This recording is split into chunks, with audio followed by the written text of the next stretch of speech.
A couple of young newlyweds were very poor and lived on a small farm. One day, the husband made the following proposal to his wife.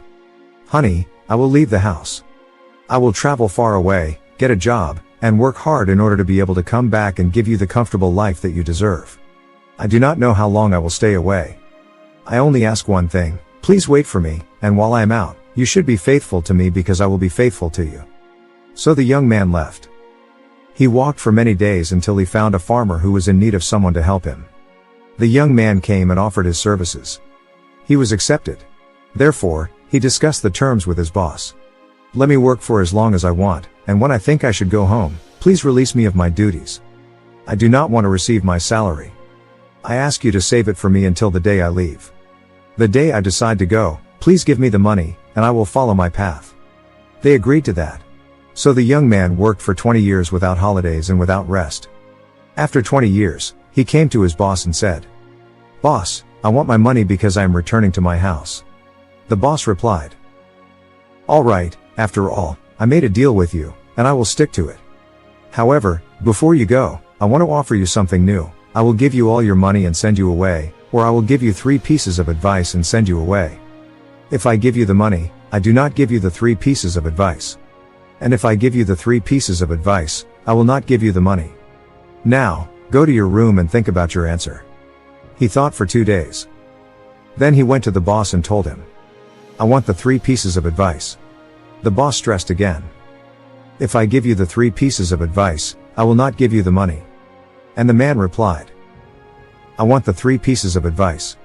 The boss then told him, "Number 1, never take shortcuts in your life. Shorter and unknown paths can cost your life.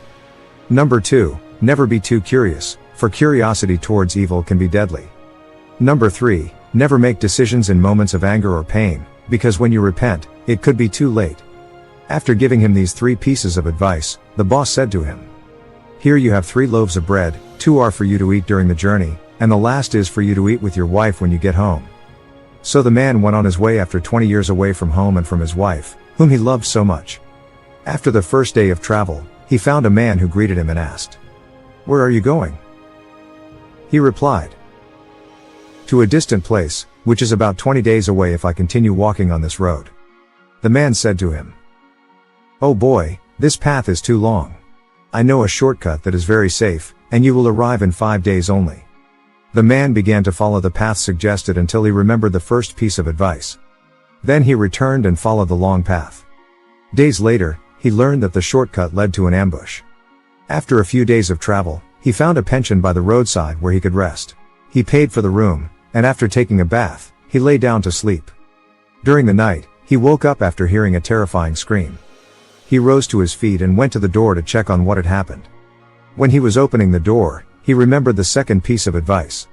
Therefore, he returned, lay down again, and slept.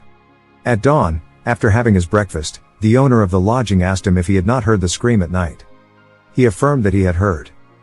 Then, the host said, "Were you not curious to see what happened?" And he replied, "No, I was not." Then the host said, "You are the first guest to leave this pension alive. My neighbor is completely crazy. He usually shouts at night to get someone's attention. When some of the guests come out, he kills them and buries their bodies in the backyard." The man continued his long journey, eager to arrive soon. After many days and nights of walking, he was very tired, but he finally saw his house far away. It was night. He saw some light coming out of the window of his house and was able to see the silhouette of his wife. But he was also able to see that she was not alone. He came closer and saw that there was a man with her. She softly caressed his hair. When he saw that scene, his heart was filled with hatred and bitterness. He decided to rush against them and kill them mercilessly. However, he took a deep breath and remembered the 3rd piece of advice. Then he stopped, reflected, and decided to sleep outside that night. He slept in the midst of the bushes and determined that he was going to make a decision the next day. At dawn, he was calmer and said, "I will not kill my wife and her lover. I am going back to my boss and asking him to take me back. But before that, I want to tell my wife that I have always been faithful to her." He went to the front door and knocked. When his wife opened the door and recognized him, she cried and embraced him warmly. He tried to push her away, but he was not able to. Then, With tears in his eyes, he told her, "I was faithful to you, and you betrayed me." She was shocked by that accusation. So she replied, "How did I betray you? I have never betrayed you. I waited patiently for you for 20 years. Then he asked, "How about the man that you were caressing yesterday?" And she said, "That man is our son. When you left, I discovered I was pregnant. Today, he is 20 years old." Hearing that, the man asked her forgiveness. He met and hugged his son. After that, he told them all the stories that he had experienced while he was away. Meanwhile, his wife prepared some coffee for them to eat together, the last bread given by his boss. After a prayer of thanksgiving, he broke the bread. When he looked at it, he found a written check of money inside. In fact, there was even more than the proper payment for his 20 years of dedication and hard work. The family forever lived happily and was never poor again. Friends, our God is like this boss. When he asks us to make a sacrifice, he wants to give us more than what we give him.